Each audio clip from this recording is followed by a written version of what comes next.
I'd heard only rumors about Katavi. Mysterious, remote, and inaccessible. A place so unexplored that it seemed like a world from a different time. But nothing could have prepared me for the reality.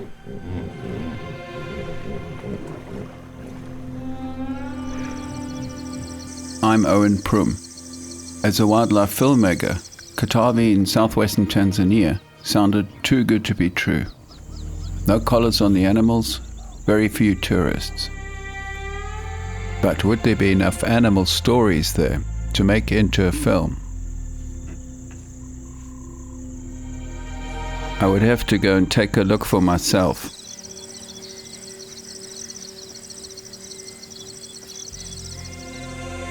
I've been documenting African wildlife for decades, and I was immediately struck by the diversity of animals I found in Katavi, including the largest herds of buffalo I have ever seen, a sure sign of a healthy and undisturbed environment, and very encouraging. High-flying drones gave me the impression of a prehistoric landscape, and also convinced me that the network of gullies and dongas across the plains were worth exploring. Cooperative hunting between species is one of my special interests. That was happening at another level here. I found huge numbers of hippos, and that for sure means there will be fighting, which is always dramatic.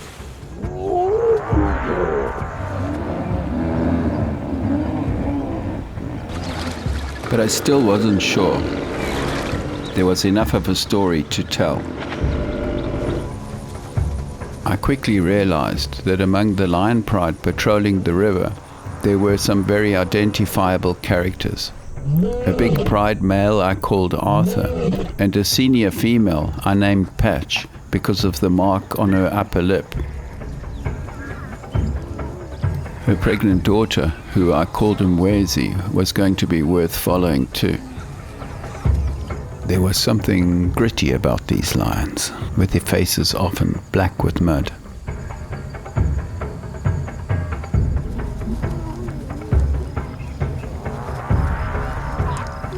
They were also tree climbers, which is interesting, but not so unusual really.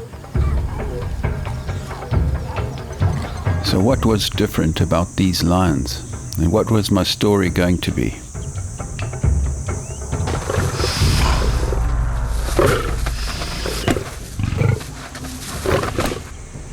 It was when I witnessed their interaction with the crocs that I really knew I was onto something special. I hadn't seen anything like this before. The hippos too. This wasn't the story of one dominant species, but of the triangular relationship between three powerful tribes.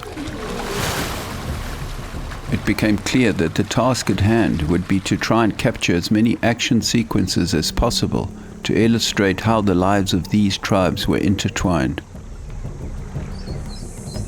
It wouldn't be easy. Katavi's tsetse flies were the worst I've ever encountered. A real pain in the neck, to say the least. Nevertheless, I was hooked. With the decision to make a film here made, the first challenge was moving our entire film camp from Ruaha National Park, where we have been entrenched for the past 10 years, to Katavi. There would be 3 days for the convoy just to get there. I knew it would be a long haul. I wanted to build a base camp that I could operate from for 3 years. There's not much infrastructure in Katavi, so I had to bring in everything, and I mean everything: tents, kitchen, water tanks, the works. We made arrangements to source food, beer, good coffee, etc. from the local villages. I started to feel at home.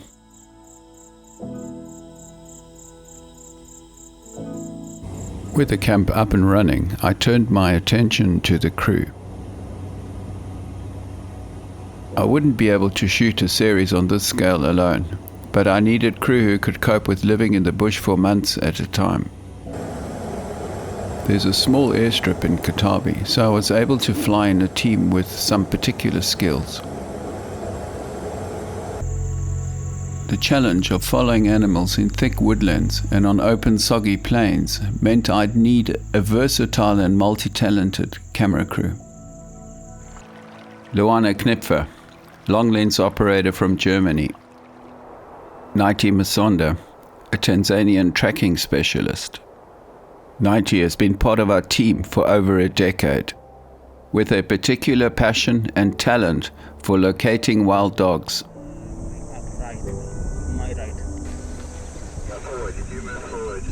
Straight forward to my left, then you just out of my frame. Cameraman Lorenzo Rossi is also an animal behaviorist, specializing in predators and predicting their next moves. Stefano Bianco began his drone pilot career filming football matches. He can follow moving targets and rapidly developing action.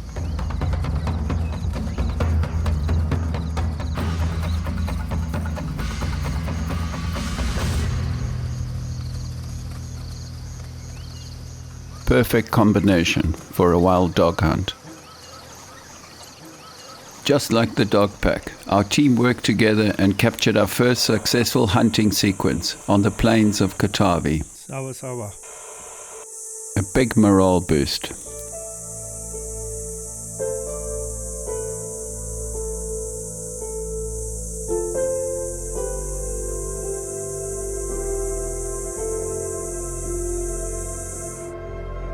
For me, it was a huge relief to have gotten off to such a good start.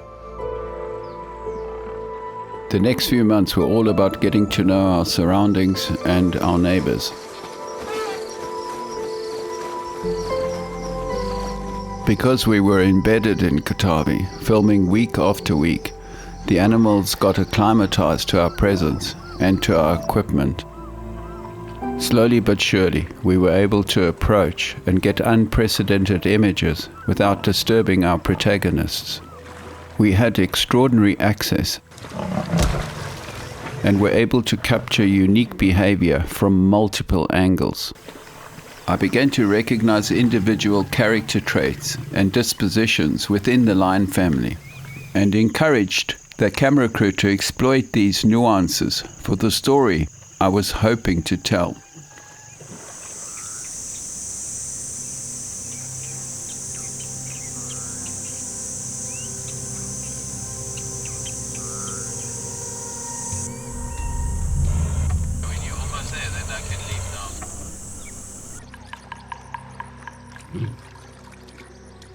We knew there would be drama when the rogue lion crossed into the pride's territory.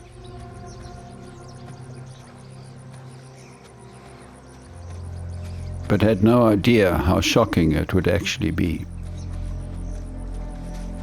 Infanticide, or the killing of infants, is the worst imaginable crime for humans.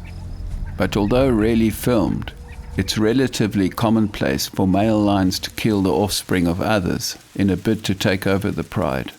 It's part of the natural order and can have long-term benefits for the lion gene pool in general.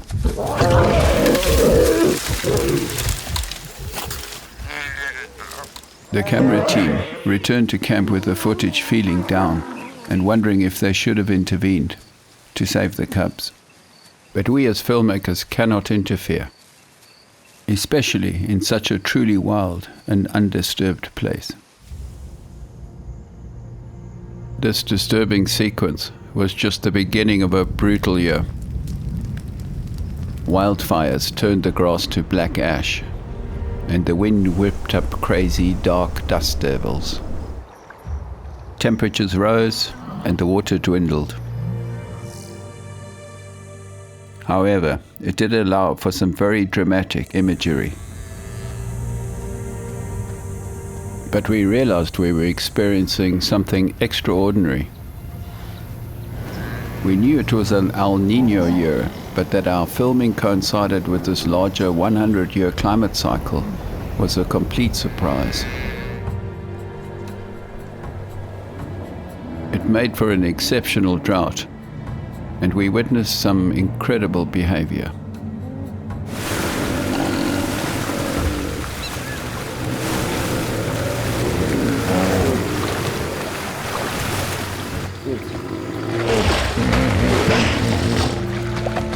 There were crocodiles dying in front of our very eyes, something that's never been filmed before.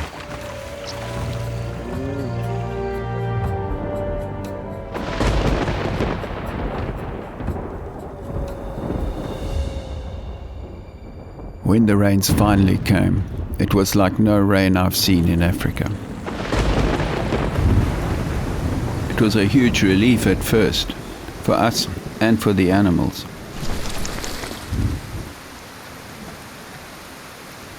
But rain comes with challenges. The roads turn into rivers, and it makes our job so much more difficult.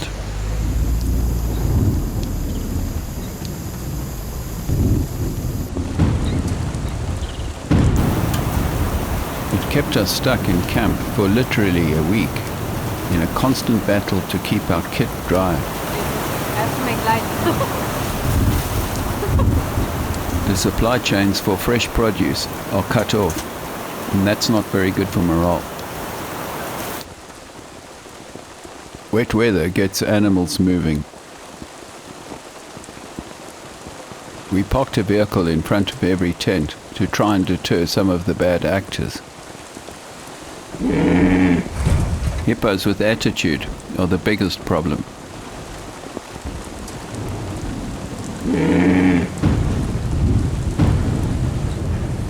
We just had to hunker down and wait it out.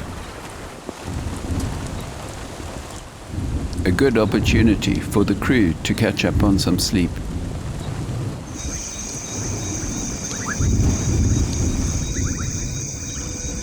The rain triggered swarms of termites, which in turn brought more visitors to our camp.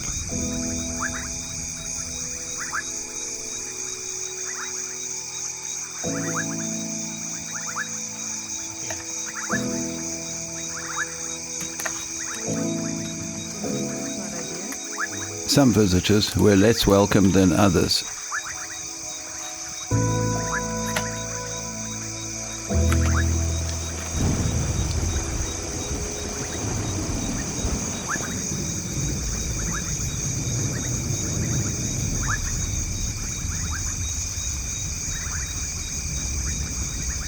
At long last, the sun came out again.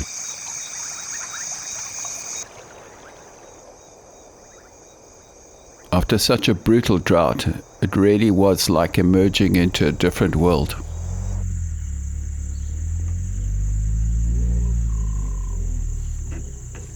For us and the wildlife.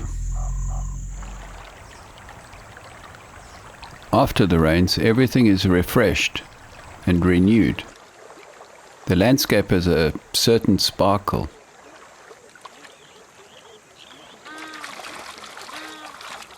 The animals around us readjusted to their new surroundings. For them, Katavi's everything. Their past, their present, and their future. But a waterlogged Katavi is an almost impossible place to work, and I knew our time here was coming to an end.